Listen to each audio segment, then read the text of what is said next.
Hi there. I'm going to talk today about the second part of Nietzsche's Birth of Tragedy.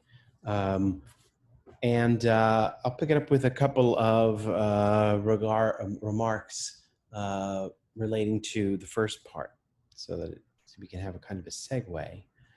Um, Nietzsche, in the first part of Birth of Tragedy, reveals that he reveres the early tragic writers, Sophocles and Aeschylus in particular. Um, but when we get to Euripides, who is the third in line of the great Athenian tragedians, and Euripides is the youngest of them, there's an interesting, by the way, there's an interesting parallel.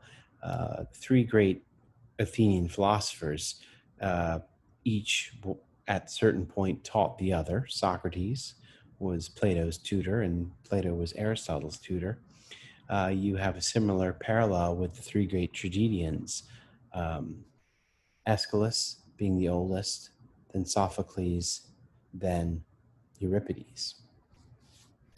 I don't have their dates handy, so you can look them up. But he tells us that Sophocles and Aeschylus were they were inspired by the god Dionysus. And if you recall, Dionysus represents the blurring of boundaries, among other things. Oedipus is a case in point. Oedipus blurs boundaries. Oedipus marries his mother and kills his father. This is something, this is not something that humans do, right? So the boundaries between human and animal are blurred in the case of Oedipus. Prometheus also, in Prometheus Bound by Aeschylus, Prometheus blurs boundaries, and then he challenges the gods. He steals their fire, and he is punished for it. Nietzsche likes this story of the fall. In Prometheus, we get, he says that is a Greek myth of the fall of humankind, and he contrasts that with the Semitic myth of the fall, i.e. the myth of Adam and Eve, which he scorns as a passive sin. This is an active sin. Prometheus took something. He boldly and bravely took fire from the gods. When it comes to Euripides, though, Nietzsche is very critical of him and says that the god who speaks through Euripides is not Dionysus, but Socrates. Socrates stands opposed to the project of tragedy, according to Nietzsche. In fact, philosophy as such stands opposed to the tragedy, and poetry. I will be honest, and I don't recall much of Euripides' plays, which I read back in college. The two greatest ones that are known by Euripides are the Bacchae and Medea. I recall a little bit about Medea. Medea is pretty memorable. That's the story of a mother who kills her children. That sounds like blurring boundaries to me. But really, the point is that Socrates doesn't really attack Euripides per se. He is attacking Socrates through Euripides. Socrates is the real problem. Socrates is the real target. Philosophy is problematic as Socrates creates it. And in many ways, Nietzsche is saying that Socrates is the person who created philosophy. Philosophy as we know it today, this field, this institution, this discipline, it is the creation of Socrates. Philosophy is reflective. It is exclusively Apollinian. It aims at truth with a capital T, as if such a thing exists and can be uncovered. Philosophy favors self-consciousness, self-awareness. This is on page 87. Socrates' famous statement in the Apology is, "Know thyself." And Nietzsche dislikes this because for Socrates, the idea is to connect with human reason. And actually, if you look at the Republic, the idea is to uphold reason to the exclusion of the desires and the other parts of the soul. And Nietzsche dislikes this because he says that Socrates is disdainful of instinct, of the voice of instinct. He's also not a fan of the way that Socrates died. Socrates died willingly. He did not embrace life. Socrates did not hold life in high esteem. So there was something passive about him. He was happy to die. The only kind of poetry that Socrates favors, according to Nietzsche, are Aesopian fables. This is a quote on page 89. Fables of Aesop, which teach a lesson, right? They teach morality. And you recall this from the Republic in Book 2. Socrates wants all poetry and all art, frankly, to have a moral lesson. He's also upset with philosophy because he says it is too optimistic. He refers to philosophy as Platonic drama on page 91. It favors the triumph of reason and lacks tragic pity. Tragedy, by contrast, is not optimistic. Plato wants to create a new drama which would replace tragedy. And certainly I think you could say that about the Republic. This is, of course, Nietzsche's reading of the Republic. There are, of course, those passages where Plato overtly wants to censor literary works of art, make sure that they have, approved moral lessons. Nietzsche's claim is a little bit more expansive, though. It is not only that Plato is in favor of censorship, he wants to replace tragedy altogether with philosophy.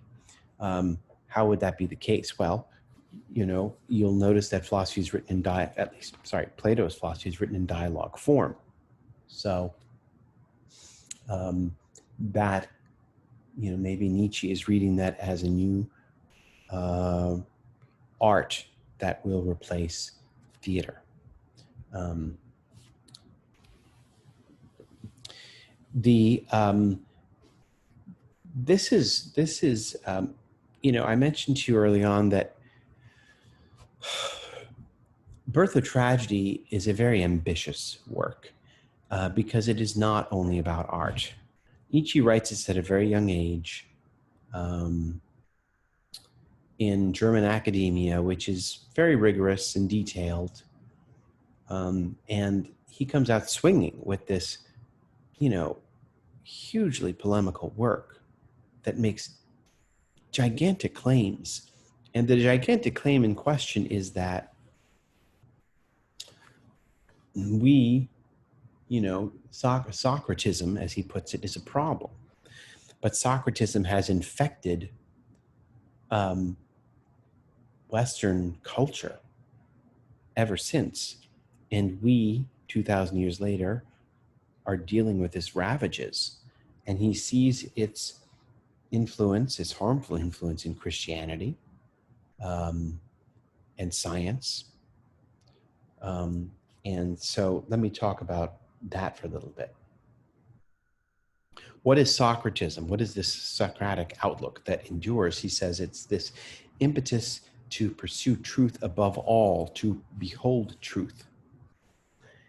He calls Socrates the theoretical man, right? That's the goal for Socrates, that we should become the theoretical man.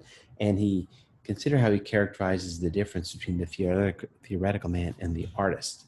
This is a quote on page 94 at the bottom. He says, "Whenever the truth is uncovered, the artist will always cling with rapt gaze to what still remains covering, even after such uncovering.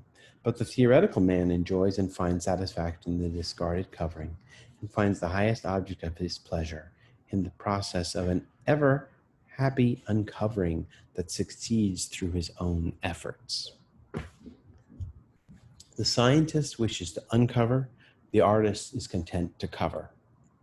And for Nietzsche, there's greater wisdom in covering because, well, for two reasons. We cannot really bear to see the truth. The truth is not, nor should it be something we have to endure, right? The truth of human existence, according to Nietzsche, is horrible. And we are, there. Nietzsche is an existentialist, essentially, before the term. But, and what I mean by an existentialist, again, is that he, doesn't believe that there is any God, of course, or any explicit purpose or meaning to life or to human existence. We are alone in this universe.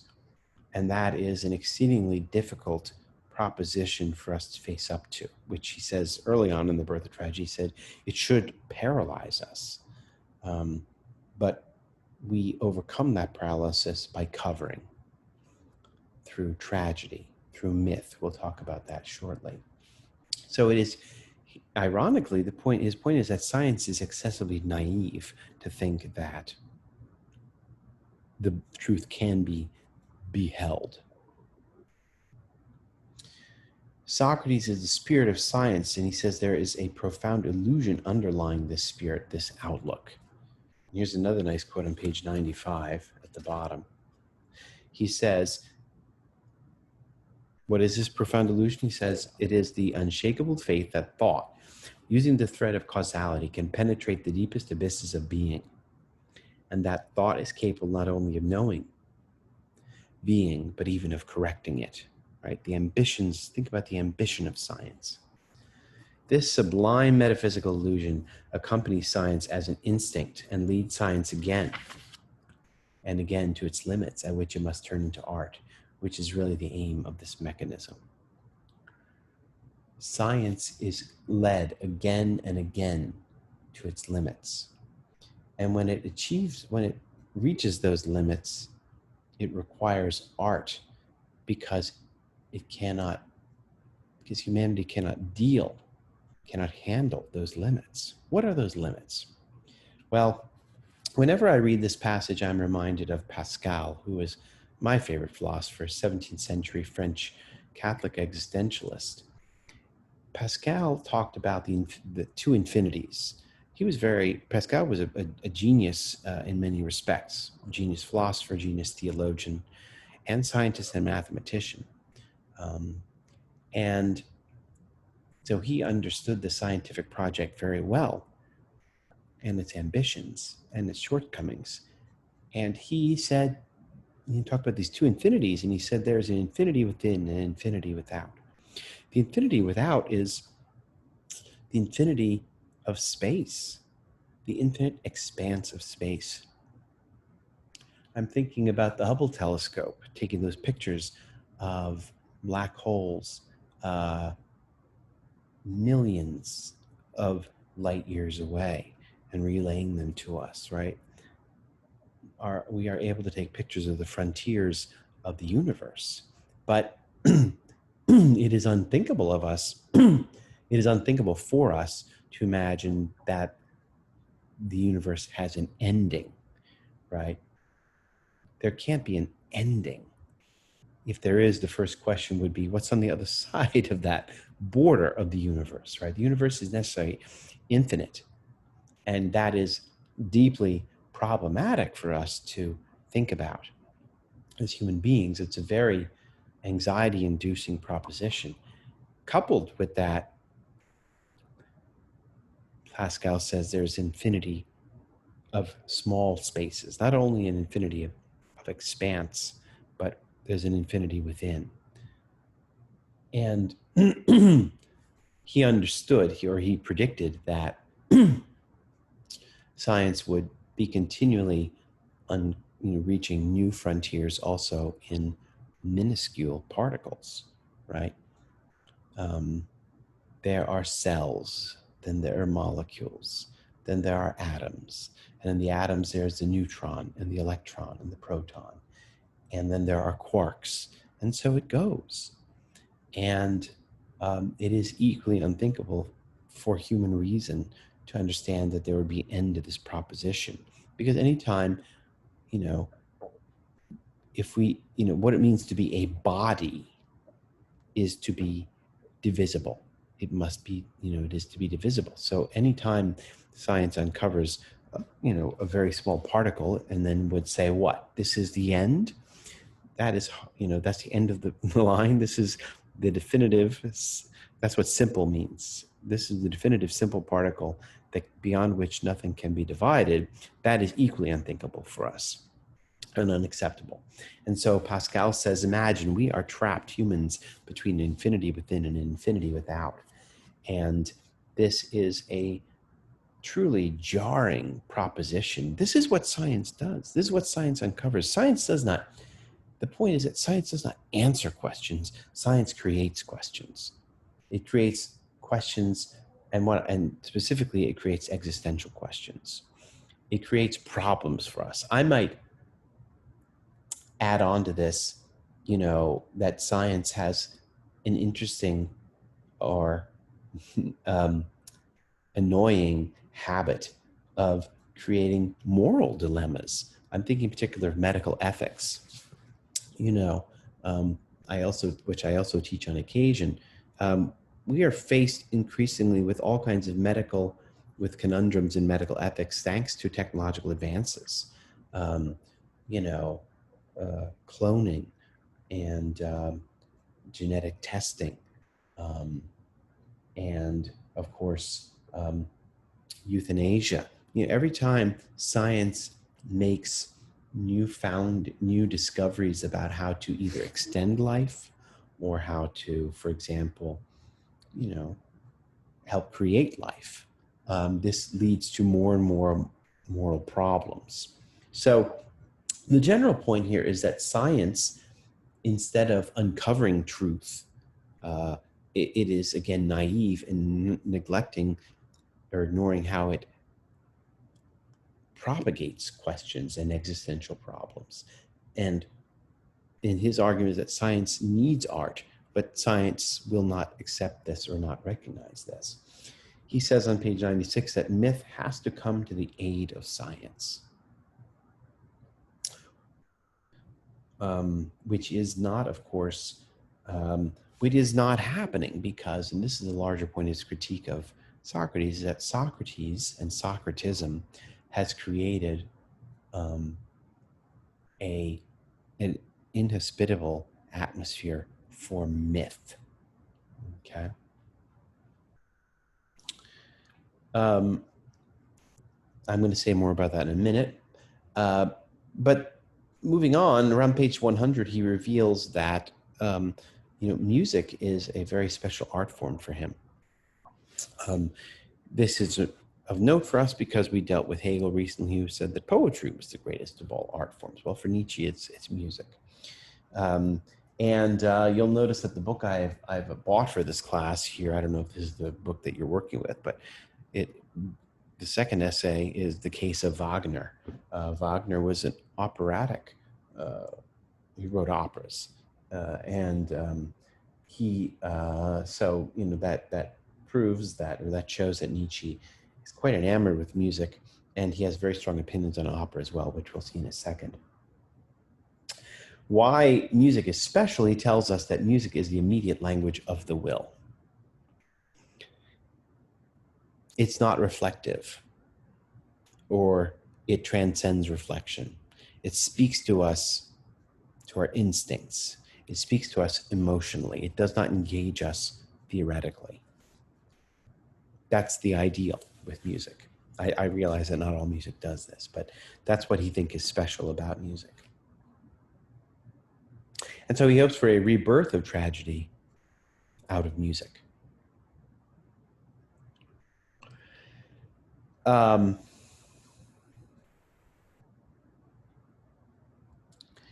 And he suspects that modern Europeans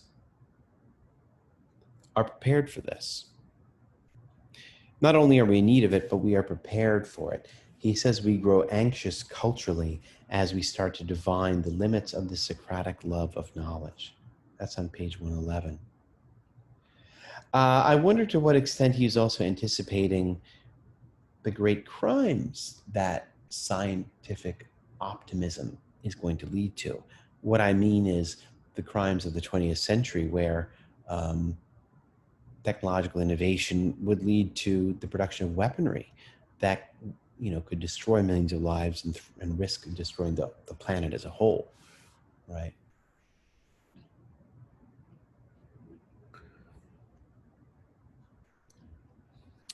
And the point about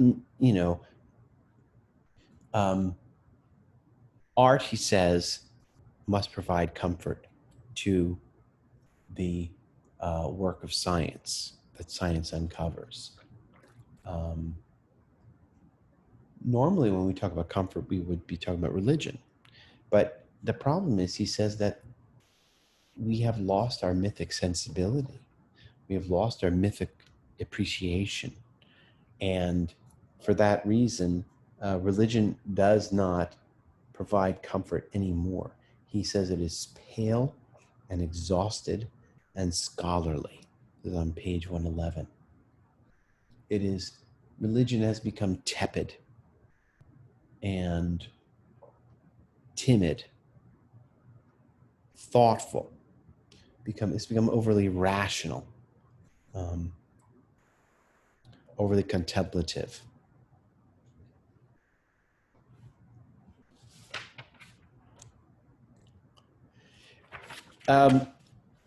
He has some special ire for opera. And I will not pretend to be an expert on opera. I know a very small bit about it. But he dislikes opera. He says that the culture of opera is Socratic. How is that? Well, he said, is at bottom, opera is unaesthetic. And the problem is that it offers a kind of false optimism. Now, naturally, Wagner must be exempt here. But he says that opera is generally offers a misconception of nature, or the idea that nature is paradisical, that nature is paradise. That's on page 117. It offers the idea that we were perfect when we were primitive. It's overly romantic, I guess. That's the problem.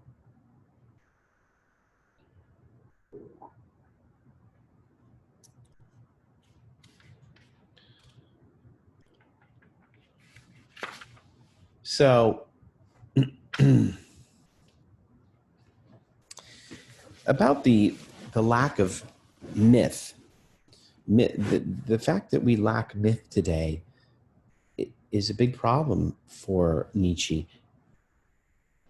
He essentially anticipated the growing secularism in 20th century Europe. He would be utterly unsurprised, for example, that Europeans today are largely non-religious. And in many regards, the Americas are also becoming less religious. And the reason for this is that we are not prepared to believe, and increasingly the religious product that is offered to the masses by the religions of the world, or I should say the Western religions, excuse me, is not satisfying. It is not appealing. In fact, it's a greater political problem as well. He anticipates for the 20th century that we lack myth. I think he's foreseeing,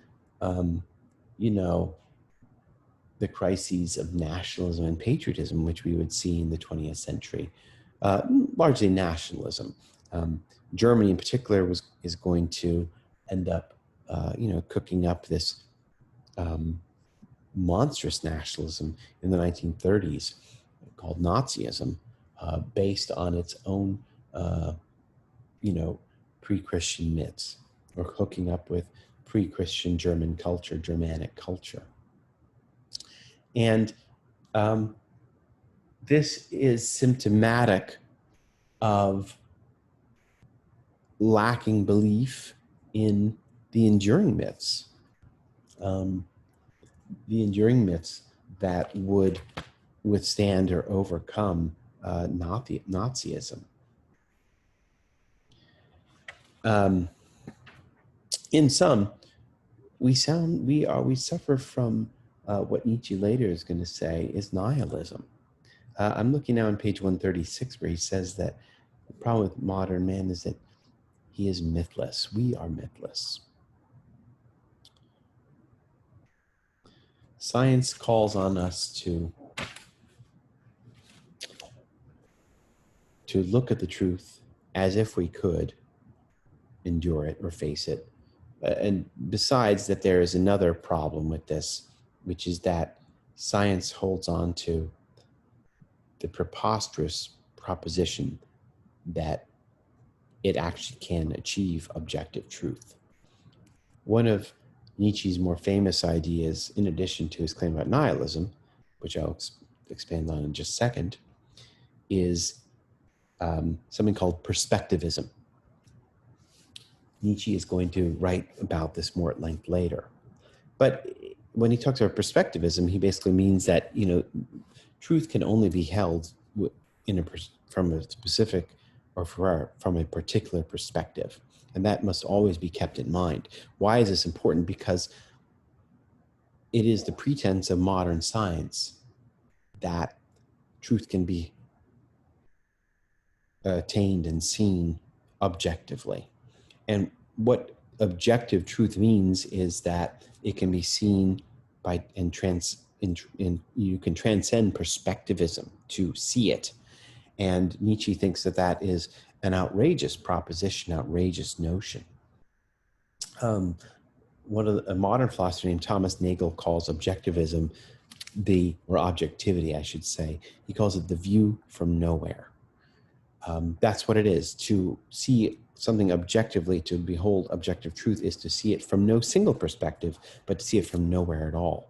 And yet, I like that title because it suggests that we could see something from nowhere. That is, of course, impossible for us. Humans always see things from somewhere. We always behold the truth from somewhere. The whole idea, the whole notion, the very notion of objective truth is impossible, according to Nietzsche. To illustrate, I'm going to give a little bit of an example that I always tell my students. I'm going to talk about the famous biologist who studied primates named Jane Goodall. She spent a lot of time inspecting a colony of gorillas in Africa, and her method of doing so, she would watch them very carefully, very closely, and ingratiate herself, or at least not ingratiate herself. She would insert herself into the tribe, maybe from a close distance, not right in the tribe of apes or gorillas. And she would, the gorillas at first would notice her, but then after a while, they would not notice her, at which point she would start to take notes on their behavior, and then she would make the delivery to the outside world that she has seen real gorilla behavior in itself, right? At first, these gorillas, they were maybe behaving in a certain way because they knew I was watching. But after a certain time, they became accustomed to me, and now they are delivering. Now they're acting out authentic gorilla behavior, so I know what authentic gorilla behavior is. Well, the problem is, how do we know? How does she know? She can't say for certain. Now, I know, practically speaking, or speaking in practical terms, she probably did a very good job. But and in watching and characterizing authentic gorilla behavior. But we can't say for certain, right? We can't say for certain that their behavior at the end was still not putting on a show for her, right? She can, and this the fact that we can never say this with certainty undermines the possibility of objectivity. There's always going to be perspective, and we can never escape that. So that's another big problem for science. Science is highly naive on two counts for Nietzsche. On one hand, it thinks it can behold the truth, even while the truth is mortally horrific to us, as if it were something we would want to or would be able to behold. But beyond that, science cannot really uncover the truth in which it believes it is uncovering it. It cannot uncover objective truth. The idea of objective truth, according to Nietzsche, is not life. It is something that is dead. Okay? And this is what science and Christianity have in common, according to him. They both suffer from nihilism. So Nietzsche he says that his peers are nihilists. What does it mean to be a nihilist? It means to believe in nothing. Well, the way he meant it is a little bit curious. Christianity is nihilistic itself. So to be a Christian is to be a nihilist. How so? Well, what does Christianity uphold? It tells us that desire is sinful, that the voice of instinct is problematic, again, something it shares in common with Platonism, or maybe even philosophers argue derives from Platonism.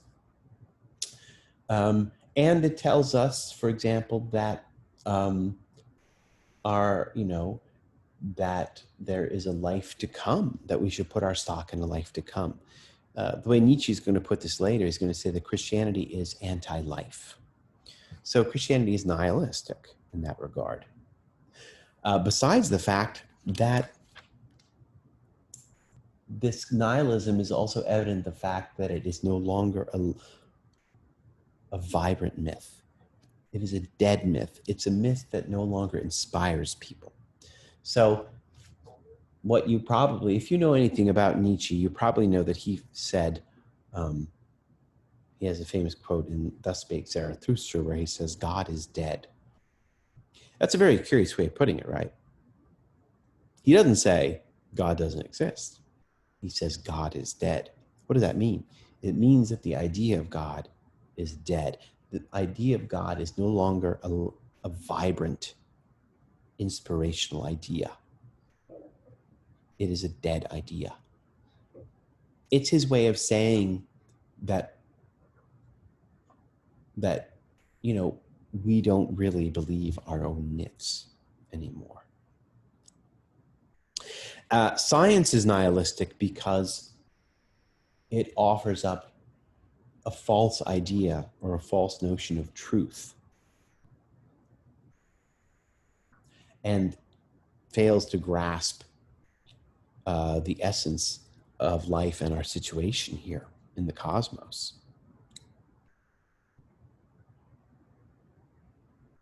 It is an illusion. Science, the scientific optimism, the scientific agenda, the scientific ambition is an illusion. Okay, so that's all I have to say about Nietzsche. I'd be happy to hear any questions or comments if you want to email them to me. Bye.